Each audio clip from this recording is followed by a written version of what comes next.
Everyone fine. ಕೇಂದ್ರದ ಕಡೆಯಿಂದ ರಾಜ್ಯಕ್ಕೆ ತೆರಿಗೆಯಲ್ಲಿ ಅನ್ಯಾಯ ಆಗಿದ್ದಾಯಿತು. ತೆರಿಗೆ ಪಾಲು ವಿಚಾರದಲ್ಲಿ ಜನಸಂಖ್ಯೆ ಮಾನದಂಡ ಇಟ್ಕೊಂಡು ಜನಸಂಖ್ಯೆ ನಿಯಂತ್ರಣ ಮಾಡಬೇಕು ಅಂತ ಹಿಂದೆ ಕೇಂದ್ರವೇ ಹೇಳ್ತಾ ಇತ್ತು. ನಿಯಂತ್ರಣ ಎಲ್ಲ ದಕ್ಷಿಣದ ರಾಜ್ಯಗಳು ಮಾಡಿದ್ರು, ಉತ್ತರದ ರಾಜ್ಯಗಳು ಮಾಡಲಿಲ್ಲ. ನಿಯಂತ್ರಣ ಮಾಡಿದ ತಪ್ಪಿಗೆ ನಿಮ್ಗೆ ಕಡಿಮೆ ಜನಸಂಖ್ಯೆ ಇದೆ, ನೀವು ಜಾಸ್ತಿ ಜನಸಂಖ್ಯೆ ಮಾಡ್ಕೊಂಡಿಲ್ಲ, ಹಾಗೆ ಕಡಿಮೆ ಪಾಲು ತಗೊಳ್ಳಿ ಅಂಥೇಳಿ ದೊಡ್ಡ ಘೋರ ಅನ್ಯಾಯವನ್ನು ಮಾಡಿ ಆಯಿತು. ಉತ್ತರದ ರಾಜ್ಯಗಳು ಜಾಸ್ತಿ ಜನಸಂಖ್ಯೆ ಮಾಡ್ಕೊಂಡ್ಬಿಟ್ಟಿದ್ದಾರೆ, ಅವ್ರಿಗೆ ಜಾಸ್ತಿ ಬೇಕಲ್ಲಪ್ಪ, ಸಾಕಬೇಕಲ್ಲಪ್ಪ ಅಂಥೇಳಿ ದಕ್ಷಿಣದ ರಾಜ್ಯಗಳು ದುಡಿಯೋದು, ಉತ್ತರದ ರಾಜ್ಯಗಳು ಕೂತ್ಕೊಂಡು ತಿನ್ನೋದು, ಇದು ನಡೀತಾ ಬರ್ತಾ ಇದೆ. ಇದು ಸಾಲದು ಅಂಥೇಳಿ ಇದೀಗ ಮತ್ತೊಂದು ಅನ್ಯಾಯ ಶುರುವಾಗಿದೆ. ಕೇಂದ್ರದ ಮಲತಾಯಿ ಧೋರಣೆ ವಿರುದ್ಧವಾಗಿ ರಾಜ್ಯ ಸರ್ಕಾರ ಸಿಡಿದೆದ್ದಿದೆ. ಇದೀಗ ಪರಿಹಾರದ ಬಳಿಕ ತೆರಿಗೆ ಪರಿಹಾರಗಳು, ತೆರಿಗೆ ಹಂಚಿಕೆಯಲ್ಲಾದಂಥ ಅನ್ಯಾಯ ತಾರತಮ್ಯ ಆದ ಮೇಲೆ ಈಗ ಕೇಂದ್ರ ಮತ್ತು ರಾಜ್ಯದ ನಡುವೆ ಸಾಲ ಸಂಘರ್ಷ ಶುರುವಾಗಿದೆ. ರಿಯಾಯಿತಿ ಬಡ್ಡಿ ದರದಲ್ಲಿ ಕೊಡುವಂತಹ ಸಾಲದಲ್ಲಿ ಇಳಿಕೆಯಾಗಿದೆ. ಇದೀಗ ಕೇಂದ್ರದ ವಿರುದ್ಧವಾಗಿ ದೂರು ಕೊಡಬೇಕು ಅಂಥೇಳಿ ರಾಜ್ಯ ಸರ್ಕಾರ ತೀರ್ಮಾನ ಮಾಡಿದೆ. ರಾಜ್ಯಪಾಲರ ಸಮಯವನ್ನು ಕೂಡ ಕರ್ನಾಟಕ ಸರ್ಕಾರ ಕೇಳಿದೆ. ರಾಜ್ಯಪಾಲರನ್ನು ಭೇಟಿ ಮಾಡಿಕೊಂಡು ನಬಾರ್ಡ್ ಮಾಡ್ತಿರುವ ಅನ್ಯಾಯದ ಬಗ್ಗೆ ದೂರು ಕೊಡಬೇಕು ಅಂಥೇಳಿ ತೀರ್ಮಾನ ಮಾಡಿದ್ದಾರೆ. ನೋಡಿ, ಕೇಂದ್ರದ ಹಣಕಾಸು ಇಲಾಖೆ ಅಡಿ ಬರುವಂಥ ಸಂಸ್ಥೆ ಅಂದರೆ ನಬಾರ್ಡ್. ಅದು ಈಗಾಗಲೇ ಇದರ ಬಗ್ಗೆ ಆಕ್ರೋಶವನ್ನು ಹೊರಹಾಕಿ ಪ್ರಧಾನಿಯವರಿಗೆ ಸಿಎಂ ಪತ್ರವನ್ನು ಬರೆದಿದ್ದಾರೆ. ಏನಿದು ಸಂಘರ್ಷ ಅಂತ ಹೇಳಿದ್ರೆ, ನೋಡಿ, ಈ ನಬಾರ್ಡಿಂದ ಸಾಲ ಬರುತ್ತೆ. ಸಾಲ ಬಂದಂಥ ಹಣದಲ್ಲಿ ರೈತರಿಗೆ ಬೆಳೆ ಸಾಲವನ್ನು ರಾಜ್ಯ ಕೊಡ್ತಾರೆ, ಬೆಳೆ ಸಾಲ ಕೊಡ್ತಾರೆ. ಅವ್ರಿಗೀಗ ಬೆಳೆ ಬೆಳಿಬೇಕು ಅಂತ ಹೇಳಿದ್ರೆ ಸಾಲವನ್ನು ಕೊಡ್ತಾರಲ್ಲ. ಹೋದ ವರ್ಷ ಅಥವಾ ಕಳೆದ ಬಾರಿ ಅಂತ ಚೆಕ್ ಮಾಡಿಕೊಂಡಾಗ 5,600 ಕೋಟಿಯಷ್ಟು ನಬಾರ್ಡಿಂದ ಸಾಲ ರಾಜ್ಯಕ್ಕೆ ಸಿಕ್ಕಿತ್ತು. ಈ ಬಾರಿ ಏನು ಮಾಡಿದ್ದಾರೆ ಅಂತ ಹೇಳಿದ್ರೆ ಅದರ ಅರ್ಧ, ಹೆಚ್ಚು ಕಡಿಮೆ 2,340 ಕೋಟಿ ಮಾತ್ರ ಕೊಟ್ಟಿರೋದು ನಬಾರ್ಡ್. ಯಾಕೆ ಅಂತ ನೋಡಿದ್ರೆ, ಈ ಬಾರಿ ನಬಾರ್ಡ್ ನೆರವು ಟೋಟಲ್ ಕಡಿತ ಆಗಿರೋದು ಎಷ್ಟು ಗೊತ್ತಾ?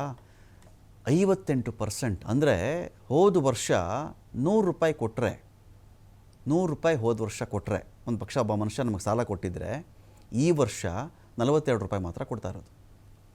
ಬರೀ 42 ರೂಪಾಯಿ ಕೊಟ್ಟಿರೋದು. 58 ರೂಪಾಯಿ ಕಡಿತ ಮಾಡಿರೋದು ಅಂತ. ಅಂದರೆ 58% ಅಷ್ಟು ನಬಾರ್ಡ್ ನಮಗೆ ಸಾಲ ಕೊಡೋದು ನಿಲ್ಲಿಸ್ಬಿಡ್ತು ಅಂತ. 2020-21ರಲ್ಲಿ 5,500 ಕೋಟಿ ಸಾಲ, 21-22ರಲ್ಲಿ 5,483 ಕೋಟಿ ಸಾಲ, 22-23ರಲ್ಲಿ 5,550 ಕೋಟಿ ಸಾಲ. ಈ ನೆರವು ಕಡಿತ ಆದಾಗ ಏನಾಗುತ್ತೆ, ಸಹಕಾರಿ ಸಂಘ ಸಂಸ್ಥೆಗಳ ಮೂಲಕವಾಗಿ ರೈತರಿಗೆ ಬಡ್ಡಿ ರಹಿತವಾಗಿ ಸಾಲ ಕೊಡೋಕ್ಕೆ ತುಂಬ ಕಷ್ಟ ಆಗಿಬಿಡುತ್ತೆ. ಬಡ್ಡಿ ರಹಿತವಾಗಿ ಸಾಲ ಕೊಡೋದು ಇರುತ್ತಲ್ಲ, ಬೆಳೆ ಸಾಲಗಳು, ಇನ್ನೊಂದು ಮತ್ತೊಂದು ಶೂನ್ಯ ಬಡ್ಡಿ ದರದ ಸಾಲಗಳು, ಇದು ಬಹಳ ಕಷ್ಟ ಆಗುತ್ತೆ. ಕೇಂದ್ರ ಮತ್ತು ರಾಜ್ಯದ ಈ ತಿಕ್ಕಾಟಕ್ಕೆ ರೈತರಿಗೆ ಶೂನ್ಯ ಬಡ್ಡಿ ದರದ ಬೆಳೆ ಸಾಲ ಸಿಗಲ್ಲ ಅವ್ರಿಗೆ. 0% ಬಡ್ಡಿಯಲ್ಲಿ ಬೆಳೆ ಸಾಲ ತೊಗೊಳ್ಳಪ್ಪ, ಬೆಳೆ ಬೆಳೆದು ನೀನು ಮಾರಿಬಿಟ್ಟು ಅಸಲು ಕಟ್ಟಿಬಿಟ್ಟು ನೀನು ಸಾಕು ಅಂತಿರುತ್ತಲ್ಲ, ಇಂಥವೆಲ್ಲ ಸ್ಥಗಿತ ಆಗಿಬಿಡ್ತವೆ.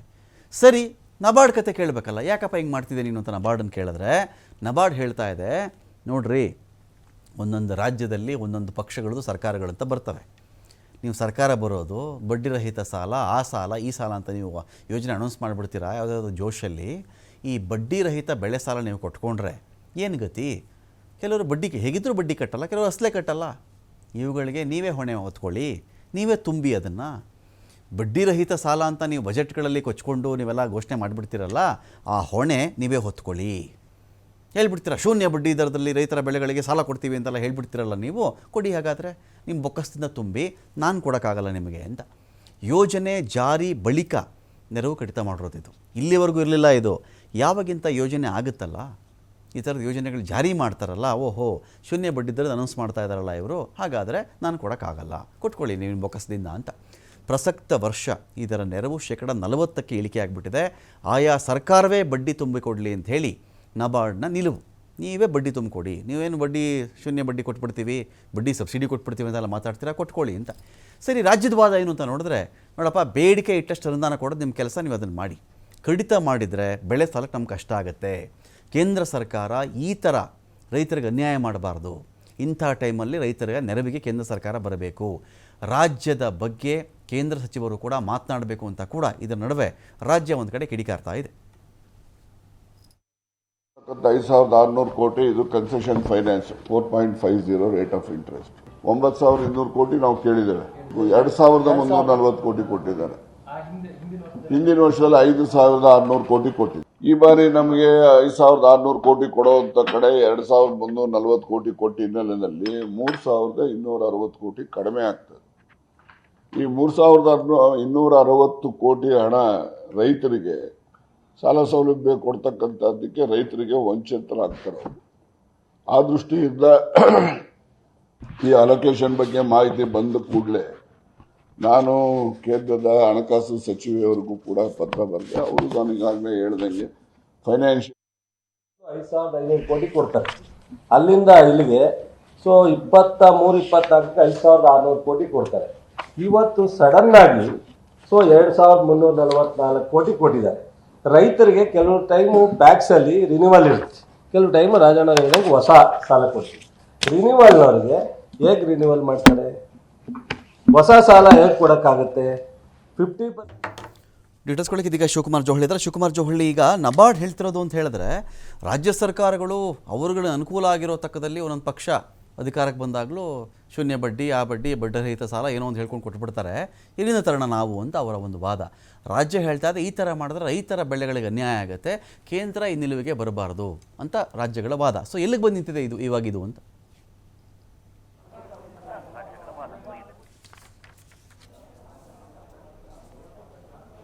ರಮಕಾಂತ್, ಇವತ್ತು ಸಚಿವರಾಗಿರುವಂಥ KN ರಾಜಣ್ಣ ಹಾಗೆ ಚಲುವರಾಯಸ್ವಾಮಿ ಅವರು ಸುದ್ದಿಗೋಷ್ಠಿಯನ್ನು ಮಾಡಿ ಒಂದು ಗಂಭೀರವಾದಂಥ ಆರೋಪವನ್ನು ಹೊರಗೆ ಹಾಕಿದ್ದಾರೆ. ಯಾಕೆಂದರೆ ಇಲ್ಲಿಯವರೆಗೆ ಕೃಷಿ ಕ್ಷೇತ್ರಕ್ಕೆ ಸಂಬಂಧಪಟ್ಟಂತೆ ಸಾಲ ಸೌಲಭ್ಯವನ್ನು ಕೊಡುವಂತಹ ನಿಟ್ಟಿನಲ್ಲಿ ನಬಾರ್ಡು ಸಹಕಾರ ಸಂಘಗಳು ಮತ್ತು ಬ್ಯಾಂಕ್ಗಳಿಗೆ ಹಣಕಾಸಿನ ನೆರವನ್ನು ಬಿಡುಗಡೆ ಮಾಡ್ತಾ ಇತ್ತು. ಅದು ಕೇಂದ್ರ ಸರ್ಕಾರದ ಆರ್ಥಿಕ ಇಲಾಖೆಯ ವ್ಯಾಪ್ತಿಯಡಿಯಲ್ಲೇ ಬರುತ್ತೆ ನಬಾರ್ಡ್. ಸೊ ಈ ಒಂದು ಕೃಷಿ ಯೋಜನೆಗಳಿಗೆ ಅಂದರೆ ರಾಷ್ಟ್ರೀಯ ಮಟ್ಟದಲ್ಲಿ ಕೃಷಿ ಕ್ಷೇತ್ರವನ್ನು ಮತ್ತಷ್ಟು ಅಭಿವೃದ್ಧಿಗೊಳಿಸಬೇಕು, ಜೊತೆಗೆ ರೈತರ ಒಂದು ಆರ್ಥಿಕ ಅಭಿವೃದ್ಧಿಗೆ ಕೊಡುಗೆಯನ್ನು ಕೊಡಬೇಕು ಅನ್ನುವಂಥ ಕಾರಣಕ್ಕೆ ಈ ಒಂದು ನಬಾರ್ಡ್ ಸಂಸ್ಥೆಯನ್ನು ಹುಟ್ಟುಹಾಕಿದ್ದು. ಸೊ ಹಾಗಾಗಿ ರಾಜ್ಯ ಸರ್ಕಾರಕ್ಕೆ ಪ್ರತಿ ವರ್ಷ ಕೂಡ ಹೆಚ್ಚಿನ ಒಂದು ಸಾಲ ಸೌಲಭ್ಯ ನಬಾರ್ಡ್ ನೀಡ್ತಾ ಇತ್ತು. ಕೃಷಿ ಕ್ಷೇತ್ರದ ರೈತರಿಗೆ ಬಿತ್ತನೆ ಬೀಜ ಖರೀದಿ ಇರ್ಬೋದು, ಅಥವಾ ಅವರ ಮಧ್ಯಮಾವಧಿ, ಅಲ್ಪಾವಧಿ, ದೀರ್ಘಾವಧಿ ಸಾಲ ಸೌಲಭ್ಯವನ್ನು ರೈತರಿಗೆ ಕೊಡೋದಕ್ಕೆ, ಅವರ ಕೃಷಿ ಕ್ಷೇತ್ರವನ್ನು ಇಂಪ್ರೂವ್ ಮಾಡ್ಕೊಳ್ಳೋದಕ್ಕೆ ಈ ಒಂದು ಹಣಕಾಸು ನೆರವನ್ನು ಸಾಲದ ರೂಪದಲ್ಲಿ ಪಡೆದುಕೊಳ್ಳಲಾಗ್ತಾ ಇತ್ತು. ನಬಾರ್ಡ್ ಕೊಡುವಂತಹ ಈ ಒಂದು ಆರ್ಥಿಕ ನೆರವು ಏನಿತ್ತು ಸಾಲ, ಅದು ಈ ವರ್ಷ ಅತಿ ಕಡಿಮೆ ಹಣವನ್ನು ರಾಜ್ಯಕ್ಕೆ ಕೊಟ್ಟಿದೆ ಅನ್ನುವಂತಹ ಆರೋಪವನ್ನು ಸಚಿವರು ಮಾಡಿದ್ದಾರೆ.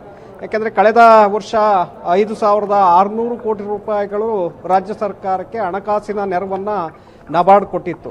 ಆದರೆ ಈ ಬಾರಿ ಅದರ ಒಂದು ಪ್ರಮಾಣ 2,300 ಕೋಟಿ ರೂಪಾಯಿಗಳಿಗೆ ಇಳಿದಿದೆ. ಅಂದರೆ 58% ಈ ಬಾರಿ ಅನುದಾನ ಅಂದರೆ ಸಾಲದ ಪ್ರಮಾಣ ನಮಗೆ ಕಡಿಮೆ ಆಗಿದೆ.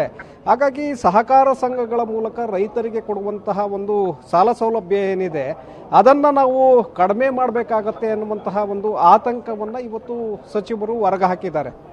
ಅಂದರೆ ಇಲ್ಲಿ ಪರೋಕ್ಷವಾಗಿ ಅವರು ಹೇಳ್ತಾ ಇರುವಂಥದ್ದು, ನಬಾರ್ಡ್ ಅನ್ನುವಂತಹ ಒಂದು ಸಂಸ್ಥೆ ಕೇಂದ್ರ ಸರ್ಕಾರದ ಆರ್ಥಿಕ ಇಲಾಖೆಯ ವ್ಯಾಪ್ತಿಯ ಅಡಿಯಲ್ಲಿ ಬರೋದ್ರಿಂದ ಸಹಜವಾಗಿ ಇದರ ಮೇಲೆ ಕೇಂದ್ರದ ಒಂದು ಒತ್ತಡ ಇರಬಹುದು ಅನ್ನುವಂಥ ಒಂದು ಆರೋಪ ರಾಜ್ಯ ನಾಯಕರದ್ದು, ಸಚಿವರದ್ದು. ಯಾಕೆಂದರೆ ಕೇಂದ್ರ ಸರ್ಕಾರ ಎಲ್ಲೋ ಒಂದು ಕಡೆ ಕರ್ನಾಟಕಕ್ಕೆ ಮಲತಾಯಿ ಧೋರಣೆಯನ್ನು ಈ ಹಿಂದೆ ಕೂಡ ತೋರ್ತಾನೆ ಬರ್ತಾ ಇದೆ. GST ಸಂಗ್ರಹದಲ್ಲಿ ಕೊಡುವಂತಹ ನೆರವಿರ್ಬೋದು, ಜೊತೆಗೆ ಅತಿವೃಷ್ಟಿ ಅನಾವೃಷ್ಟಿ ಸಂದರ್ಭದಲ್ಲಿ ಬಿಡುಗಡೆ ಮಾಡುವಂತಹ NDRF ನೆರವಿನಲ್ಲೂ ಕೂಡ ತಾರತಮ್ಯವನ್ನು ಮಾಡ್ತಾ ಇದೆ. ಅದೇ ರೀತಿಯಾಗಿ ಈಗ ನಬಾರ್ಡ್ ಮೂಲಕ ಇಲ್ಲಿ ರಾಜ್ಯಕ್ಕೆ ಬರ್ತಾ ಇದ್ದಂತಹ ಒಂದು ಹಣಕಾಸಿನ ನೆರವನ್ನು ಕೂಡ ಈಗ ಕಡಿತ ಮಾಡಿದೆ. ಈ ಮೂಲಕ ಕೃಷಿ ಕ್ಷೇತ್ರಕ್ಕೆ ಸಾಕಷ್ಟು ಅನ್ಯಾಯ ಆಗ್ತಾ ಇದೆ ಅನ್ನುವಂತಹ ಆರೋಪವನ್ನು ಇವತ್ತು ಸಚಿವರು ಮಾಡಿದ್ದಾರೆ. ಸೊ ಹಾಗಾಗಿ ಎಲ್ಲೋ ಒಂದು ಕಡೆ ಕೇಂದ್ರ ಸರ್ಕಾರ ಏನಾದರೂ ಪರೋಕ್ಷವಾಗಿ ನಬಾರ್ಡ್ ಮೇಲೆ ಒತ್ತಡವನ್ನು ಹಾಕುವ ಮೂಲಕ ರಾಜ್ಯ ಸರ್ಕಾರಕ್ಕೆ ಇಲ್ಲಿಯವರೆಗೆ ಸಿಗ್ತಾ ಇದ್ದಂತಹ ಒಂದು ಸಾಲದ ಪ್ರಮಾಣದಲ್ಲೂ ಕೂಡ ತಾರತಮ್ಯವನ್ನ ಮಾಡಿದ್ಯಾ ಅನ್ನುವಂತಹ ಅನುಮಾನಗಳು ವ್ಯಕ್ತವಾಗ್ತಾ ಇರುವಂತದ್ದು ರಮಕಾಂತ್. ಹಾಗಾಗಿ ಇದರ ಬಗ್ಗೆ ನಾವು ರಾಜ್ಯಪಾಲರಿಗೆ ದೂರನ್ನ ಕೊಡ್ತೇವೆ ಅನ್ನುವಂತ ಒಂದು ಮಾತನ್ನು ಕೂಡ ಸಚಿವರು ಹೇಳಿದ್ದಾರೆ. ಕಾನೂನು ಹೋರಾಟವನ್ನ ಮುಂದುವರಿಸ್ತೇವೆ ಅನ್ನುವಂತ ಒಂದು ಮಾತನ್ನು ಕೂಡ ಈ ವಿಚಾರದಲ್ಲಿ ಹೇಳಿರುವಂತದ್ದು ರಮಕಾಂತ್. Thank you Shivakumar ಜೋಹಳಿ.